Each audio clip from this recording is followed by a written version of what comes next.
देखिए कल के सेशन में हमने डिस्कस करा था कि वक्रता केंद्र और वक्रता त्रिज्या के बारे में।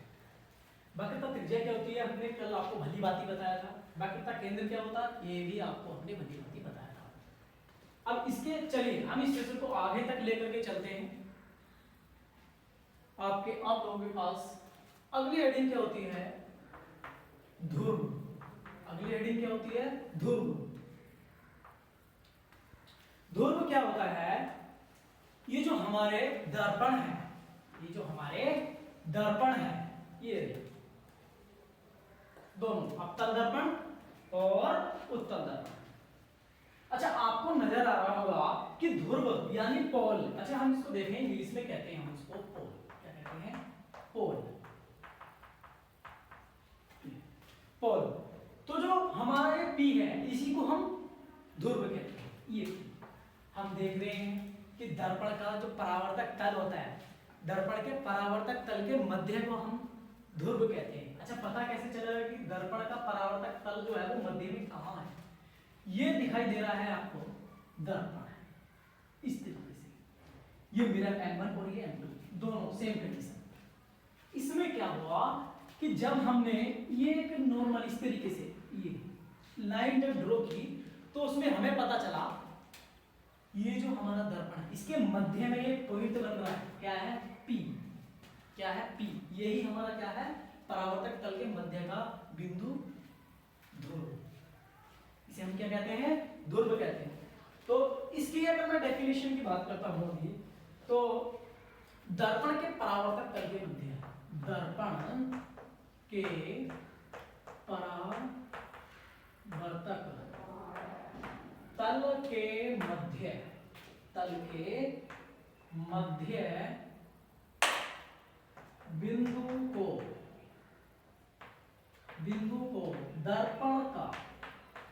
दर्पण का ध्रुव कहते हैं। क्या कहते हैं? दर्पण का ध्रुव कहते हैं। देख लीजिए एक बार, दर्पण का ध्रुव कहते हैं। चलिए आगे चलते हैं। आगे क्या है और भी मजा आएगा। देखें चित्र से ही सब कुछ चित्र से ही पता चल जाएगा, लैंग्वेज रटने की जरूरत ही नहीं है। कैसे देखते हैं। अब अगली हेडिंग आती है मुख्य अक्ष। क्या आती है? मुख्य अक्ष। मुख्य अक्ष क्या होता है? जो प्रिंसिपल एक्सिस होता है हमारा उसको क्या कहते हैं? मुख्य अक्ष। मतलब एक ही बात है। मुख्य अक्ष क्या होता है कि दर्पण के परावर्तक तल के मध्य जो बिंदु होता है ध्रुव, दर्पण के ध्रुव, दर्पण के ध्रुव तथा वक्रता केंद्र, तथा वक्रता केंद्र। वक्रता केंद्र क्या है? सी। ब्रैकेट में भी लिख सकते हैं। वक्रता केंद्र के बीच में जो लाइन खींची जाती है, वक्रता केंद्र को जो मिलाने वाली रेखा होती है, वक्रता केंद्र सी को मिलाने वाली रेखा मुख्य अक्ष कहलाती है। क्या कहलाती है? मुख्य अक्ष कहलाती है। मुख्य अक्ष कहलाती है। क्या हुआ? मुख्य अक्ष कहलाती है। अच्छा चलो ये तो बात सत्य है कि मुख्य अक्ष कहलाती है। अगली हेडिंग क्या आ जाती है? दर्पण का द्वारक। पांचवी हेडिंग क्या होती है? दर्पण का द्वारक। द्वारक का मतलब क्या होता है? द्वारक का मतलब होता है, मैं आपको बेसिकली समझाता हूं। मैं किसी गेट से जा रहा हूं, किसी कोने किसी कमरे के अंत तक बिंदु को, दरवाजे से, उसको हम क्या कह सकते हैं? दर्पण का द्वारक भी कह सकते हैं। अच्छा पता कैसे चलेगा? देखिए सुनिए, जो हमारा मुख्य अक्ष है, जो हमारा मुख्य अक्ष है कौन सा? ये वाला। और जो हमारा वक्रता केंद्र है ये, और जो हमारा ध्रुव है ये, इसके जो व्यास होता है यानी कि परावर्तक जो तल होता है वो मुख्य अक्ष तक का जो व्यास होता है उसे क्या कहते हैं? हम दर्पण का द्वारक कहते हैं। सिंपल, यहां से पता लग जाएगा। तो इसी में भी लगा दीजिए, किसी में भी लगा दीजिए, बिल्कुल सिंपल है। देखिए पता कैसे चलेगा कि हम कभी कभी भूल जाते हैं तो क्या होता है, उसे याद करने की जरूरत नहीं है, लेकिन हमें बस कॉन्सेप्ट याद रखना है कि इस चित्र को ध्यान में रखते हुए हमने किया क्या था। तो हम क्या करेंगे? दर्पण के परावर्तक, यहां लिखेंगे दर्पण के परावर्तक के व्यास को क्या कहते हैं? दर्पण का द्वारक कहते हैं। दर्पण का द्वारक कहते हैं।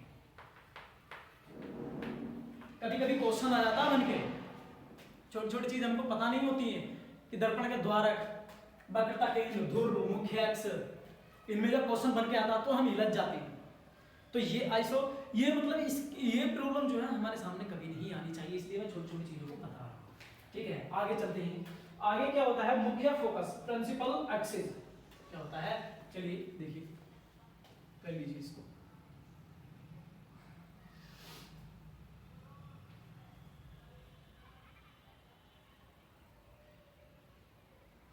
शायद ये होगी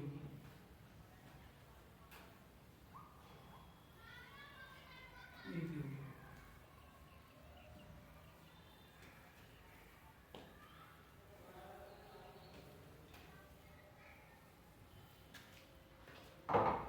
ये हमारा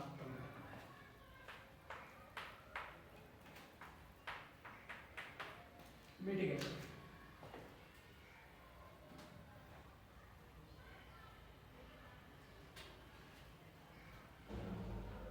जो अगली हेडिंग है, मुख्य फोकस। मुख्य फोकस, देखिए इसमें कुछ ज्यादा हेडिंग लिखाने की जरूरत नहीं है, केवल हमें पता ऐसे ही चल जाएगा क्या कि जो मुख्य अक्ष के समांतर, मैं लिखता हूं क्या? मुख्य अक्ष के समांतर जो किरणें जाती हैं वो टकराकर किसी फोकस पर मिलती है, टकराकर किसी फोकस पर मिलती है। ठीक है, आने वाली प्रकाश की किरणें, क्या लिखूंगा मैं यहां पर? आने वाली प्रकाश की किरणें, आने वाली प्रकाश की किरणें दर्पण परावर्तक के पश्चात, यहां लिखता हूं मैं दर्पण परावर्तक के पश्चात मुख्य अक्ष के जिस बिंदु, मुख्य अक्ष कौन सा है? ये रहा। मुख्य अक्ष के जिस बिंदु, मुख्य अक्ष ये रहा, मुख्य अक्ष के जिस बिंदु मुख्य अक्ष के जिस बिंदु पर या तो वास्तव में मिल रही है, देख लेना, या तो फिर वास्तव में मिल रही है। अच्छा करके दिखा देता हूं मैं इस तरीके से। ये देखो, ये लाइन गई इस तरीके से यहां, ये लाइन गई इस तरीके से यहां आई, इस तरीके से ऐसे हमने इधर किया, क्योंकि फोकस पॉइंट में मिल रही है। तो आप ये देखेंगे कि ये जिस बिंदु पर वास्तव में मिलती हैं, बिंदु पर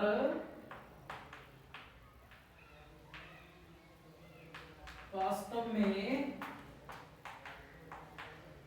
मिलती या आती हुई प्रतीत होती हैं, आती हुई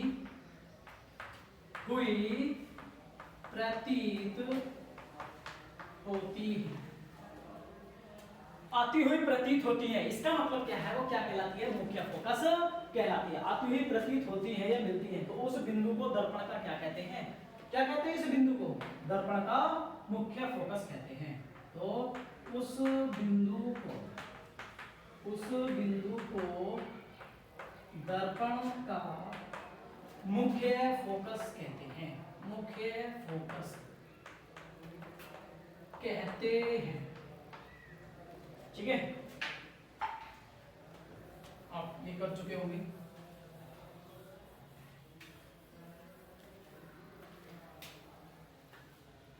जल्दी कीजिए।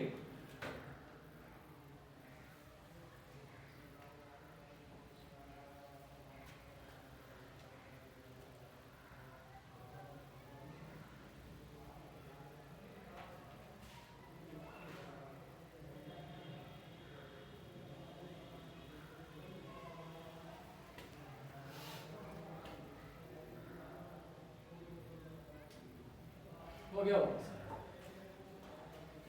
अब अगली हेडिंग आ जाती है फोकस दूरी क्या होती है। ये तो मेन पॉइंट है, इसके ऊपर क्वेश्चन भी आते हैं और क्वेश्चन बहुत शानदार आते हैं। क्वेश्चन बहुत शानदार। देखिए फोकस दूरी को कैसे डिफाइन करेंगे। फोकस दूरी अगली हेडिंग है हमारी क्या, फोकस दूरी। फोकस दूरी, फोकल लेंथ भी कहते हैं इसको। ये होगी फोकस दूरी। क्या होती है फोकस दूरी?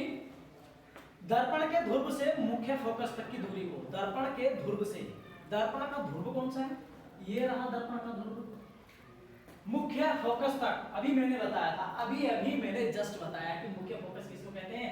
या तो कोई बिंदु है, इस पर किरणें आते हुए प्रतीत हो रही हैं, इस तरीके से मैंने यहाँ इस पे भी कर सकते हो, इधर निकल जाएंगी और यहाँ से ये कोई बूंद तो यहाँ पर है, ठीक है।